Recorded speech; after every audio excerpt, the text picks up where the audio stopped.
Good morning, everyone. Well, Friday's arrived awfully quickly, hasn't it? We're hurtling very quickly towards Christmas. So we're at the end of the first week of Advent.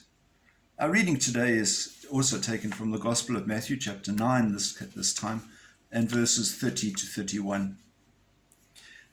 And their eyes were opened.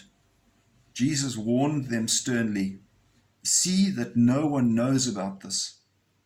But they went out and spread word of him through all that land. It's interesting, if we look at the people of that time, they would have had a different expectation of Jesus, a different expectation of the Messiah. And so Jesus, when he was going around healing people, was perhaps presenting them with the message of that he was a healer, not just that he was the Messiah.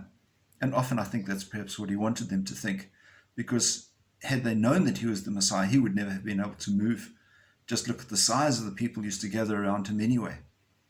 And so if he had been seen as the Messiah, then he would have had great difficulty in doing the work that he needed to do in this world in the short time, in the short 3 years that he had for his ministry. You see, we know Jesus to be God.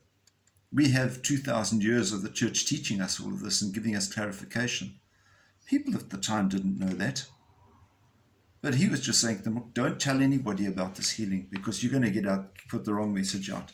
And needless to say, they did. I mean, who's going to stop somebody from healing your sight?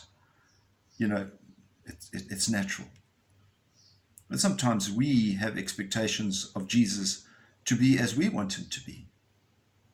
We think we want a God who will save us only from our daily struggles, from our injustices, and from our temporal difficulties, those particularly that we're experiencing this at this time. People approaching Christmas without money, without jobs, and in much despair.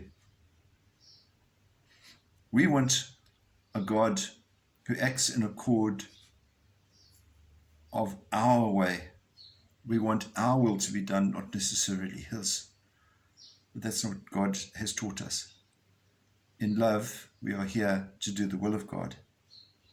And so in reflecting on how they reacted to God in those times, let us also reflect on how we react to God now and recommit ourselves to proclaiming Jesus Christ as the Savior, and set aside any and all confused images of our saving God.